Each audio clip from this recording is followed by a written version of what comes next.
Oh, good morning. How are you? It's me, Lou. I'm in my car once again. It's Alpha Tuesday. Yesterday was Martin Luther King Day. And even though some of us are still remembering Martin Luther King, we still had to move our cars. So here I am. I'm in my car. I had a complete brain fart this morning where I had to go walk and get my car on a different block. And then on the way back here, I parked on the wrong side of the street. So I went and got a coffee. When I came back to my car, I realized I had parked on the side of the street that needs to be cleared for street cleaning. And I was like, oh, I got a great spot. Perfect. But on the wrong side of the street. That is the first time that has happened. A complete disconnect. Am I beginning to lose it? I don't know. But regardless, I was able to come around the block and park. Not where I normally like to park, but it's close enough still, and I can head over there when I am ready. When I'm good and ready. When I am good and ready. Or when I have to be back here to move it back.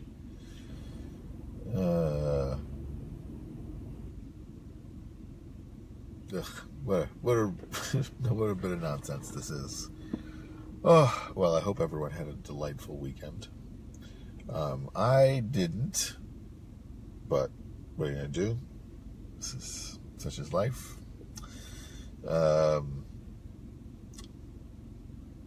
It is frustrating when you try to get your family to go see a movie and it just never happens. We didn't see any movies the entire Christmas break, and we didn't see any movies this weekend or last weekend.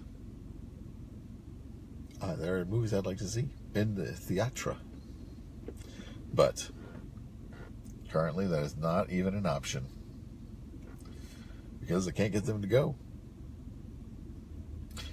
Oh, all these modern times. I don't think I'm going to make it this whole. I don't think I'm going to make it to 8. I'm going to have to fall asleep. I didn't sleep very well last night. Took forever to fall asleep. I was going to say, if you haven't listened to my audiobook that I recorded for, this is an unauthorized audiobook that I did for the book The Human Centipede. Please go to Lou Reads and download both parts 1 and 2 of The Human Centipede, recorded by me.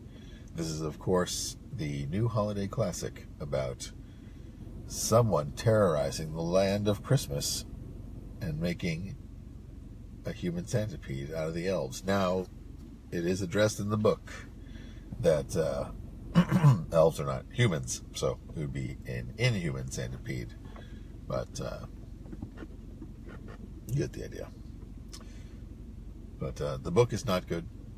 It was more of an interesting thing for me to do. I just saw the title of the book and bought it on Amazon for $1 and decided to read it.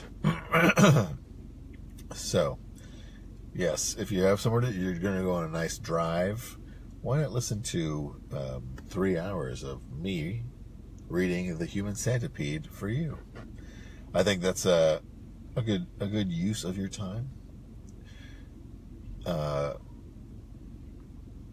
As I like to think it was a good use of my time to record it and then edit it. And actually, I had streamed it on Twitch, so you could have watched me read it live.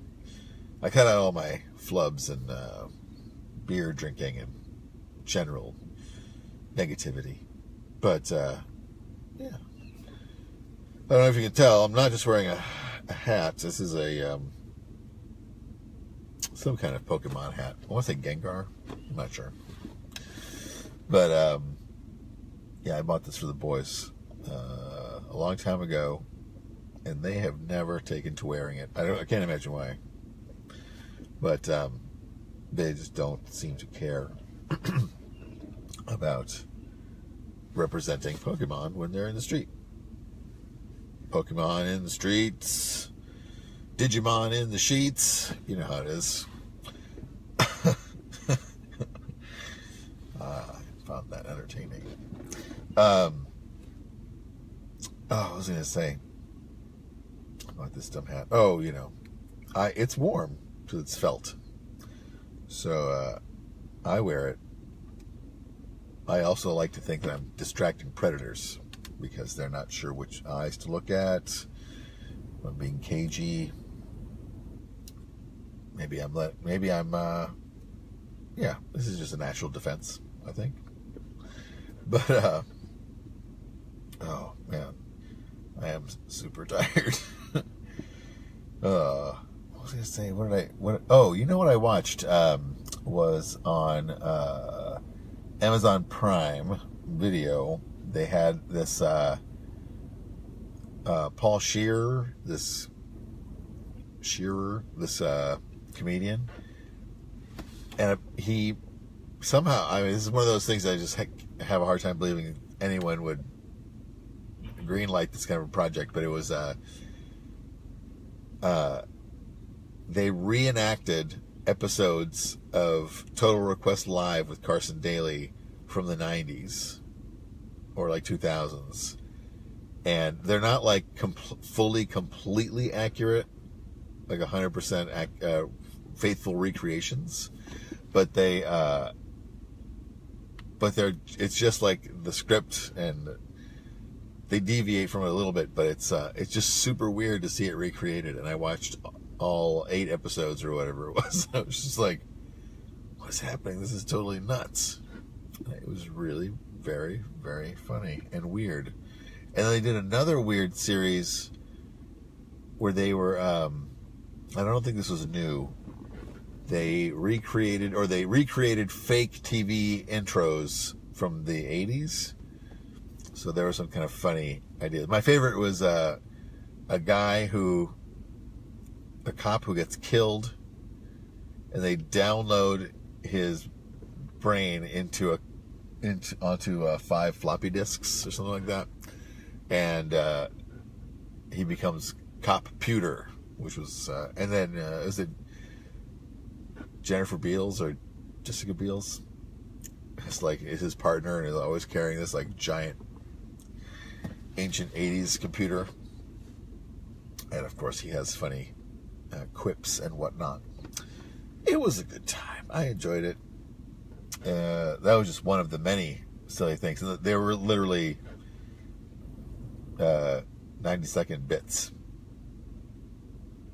So again, it's one of those things where I'm like, whoa, someone paid to make these.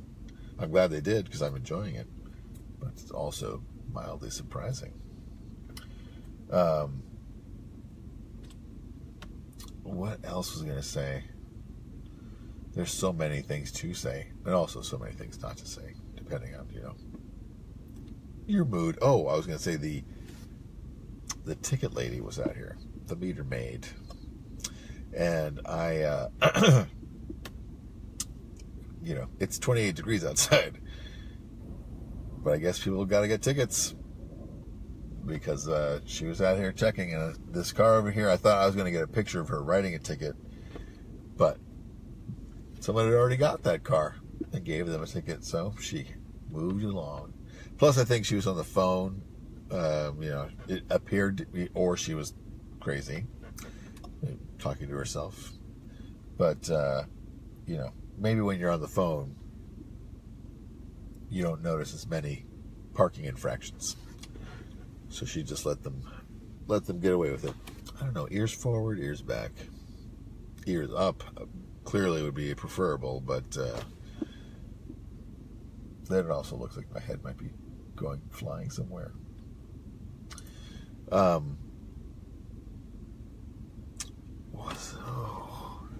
I see him? No. It's that kind of a morning, folks. I got this Amazon order and it came in a bag that the post office was like, we're sorry, we fucked up this package. But it wasn't fucked up. But it was that Amazon sent the package. This is like a huge envelope for 2 small books. Like not even 1/3 of it. And as a result, it got folded. But all the books were on one side, so they didn't get hurt. Oh, hey, what's up, Vivian? I'm glad that you're awake, too. I suppose you have children to get to school and whatnot. When will you be in Brooklyn, Vivian? This is important, an important question. I will, of course, be here, because I'm already here. What up? You know, just chilling in my car. You know how it is. Just hanging out by myself in the car. Trying to stay awake. You know, I don't like falling asleep in the car. Because it's not good sleep. It's like the sleep you get when you're on the train, when you shouldn't be sleeping because someone's going to steal your stuff. But, you're going to be in... I'm sorry, I interrupted myself. You're going to be in Brooklyn by the middle of February. Well, good luck with that timeline. Your moving date, I'll be in LA. February 13th to the 16th or something like that for some work stuff. Exciting times. I love training. So, if you're out in LA, let me know so I can come and mooch some drinks off you. Oh, my secret revealed. But what was I talking about before that? As I have said several times, it's that kind of morning. You know what? I'm reading this, one of the books I bought, the book review section of the show. This is Acceptance, which is the 3rd book in the Annihilation trilogy, or the Southern Reach trilogy. And I'm not sure why I bought it. The first 2 books are like, they're weird and okay. I guess I just wanted to finish the trilogy. But the second book made no sense. First book made no sense. And yet, I bought the 3rd book. So, hopefully, I will hopefully it wraps up and doesn't have that same unfinished weirdness going on in it. And the 2nd book I bought is the Johnny Ryan, A New Low. Now, Johnny Ryan is, of course, famous to me. I know who he is. Maybe you don't know who he is. He's a cartoonist who just happens to make like super insane, over-the-top comics. Almost 99.9% of the time, just in bad taste. And it's the kind of stuff that makes me laugh. So, when I found out he had a new book, of course I bought it. Of course, I'm supporting the man. But I read half of it here in the car this morning, and it lived up to my expectations. Super inappropriate. It's funny. I mean, it's all the same theme, but I do enjoy it, even though a lot of the jokes repeat.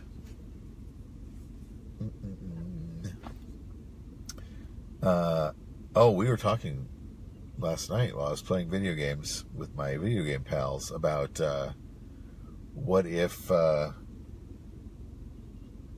Benny Hill was still alive today, would he be being exposed as part of this, men-shaming culture that we're in right now? Would people complain that, would women complain that he had, plopped a cherry between their breasts and had pulled it out against their will? Things like that. It's a big question. Clearly, Benny Hill would be in some sort of serious sex criminal prison for all of his leering that he did making people uncomfortable. And I mean, clearly chasing women, who were fleeing him. Or sometimes he was being chased. So sometimes those women would be and also he was cruel to the elderly. Always hitting that little old man. But, I mean, today's standards, I learned everything about how to chase Drew Park. Is that what the woman... Oh, that's what the woman is saying, not you. Yes, Mark Lee is saying that the woman would complain about Benny Hill, that he chased him around a park bench. I do remember one of my clearest memories of Benny Hill sketch was that, the cherry between the breasts bit was a frequent bit on that show, as also was the two bald heads look like boobs moment. But there was one episode where, and of course the conceit is that here's a cherry. Whoops, where'd it go? Oh, it's between those breasts. What do I do? Waka waka. But there was one episode where the cherry fell in between the breasts, and when it pulled out, it was someone's butt, and that was I only saw that once on Benny Hill, which was an of the times repeated jokes show. So I only saw the nether cleavage cherry once. Now that is also a weird phrase that sure could be misinterpreted, but also no one would ever see. In a sexual way, you would never say I took her nether cleavage cherry, or his. It's just too long, But yes, the cherry that fell betwixt the nether cleavage in this episode of Benny Hill. Now Vivian says that Benny Hill was also known for not being funny. I just think it's comedy of a different era.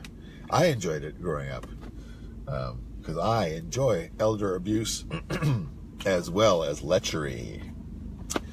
And I lament when, if Donald Trump had, campaigned on that platform. Well, he did the lechery part, but he didn't do the elder abuse part, so I couldn't get fully behind him.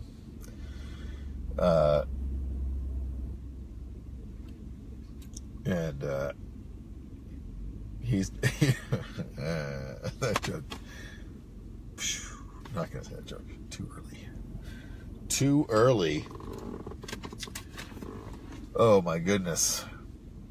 Oh, there's a person parking on the wrong side of the street, as I did earlier. Still kicking myself over that because I'm not on my block. Means I need to be here even earlier to make sure I can get back in front of my own block. It's just reassuring to know that my car is still there when I look out the window. You know what I mean? I guess most people would feel that if they had a window when they had to look out their car and their car was gone. Well, if you knew where you parked it, you'd know it was stolen. If it was parked across the street. I'm talking like I'm on acid or something. Now that would be a weird way to start the work week.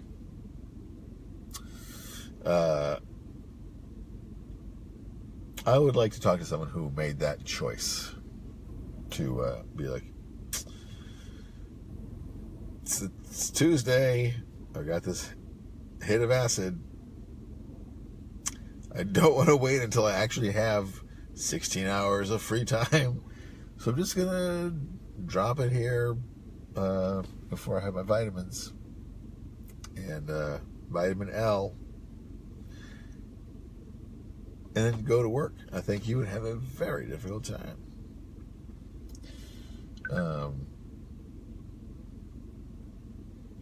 Yeah. I would like to see that, to talk to someone who made that decision. Certainly, I know people who have taken LSD when they shouldn't have, just based on the circumstances they were in. But, yeah. I don't know. I mean, has anyone... I mean, I know people have, but, like let's say you're going to take LSD and go on a plane. It sounds like a literal nightmare for me. You'd be like, woo, knowing you can't get off the plane or whatever. That would be a bad idea. But, yeah. You wouldn't want to do that.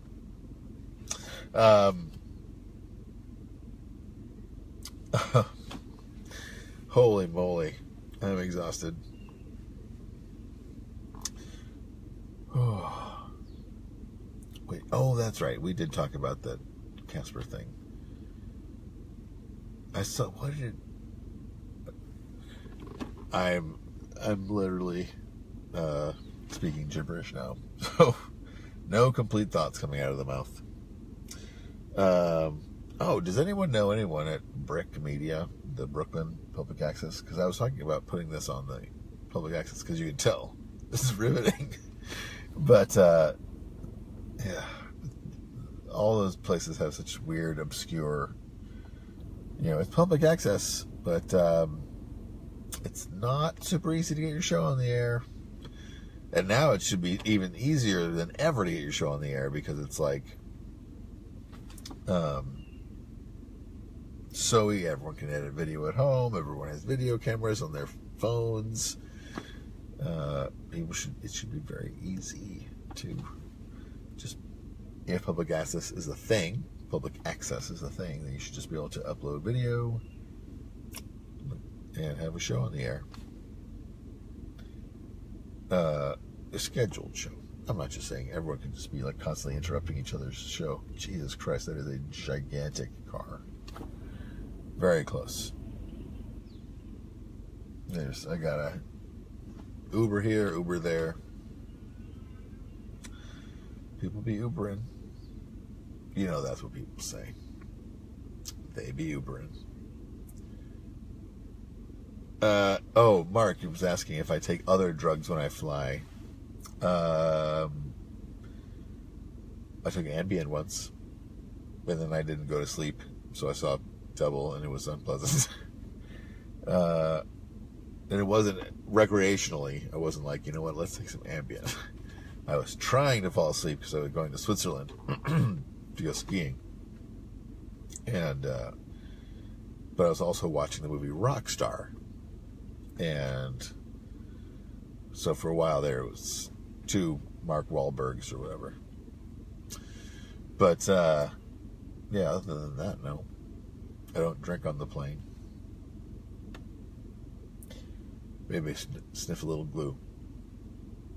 You know, just to get by. Speaking of which...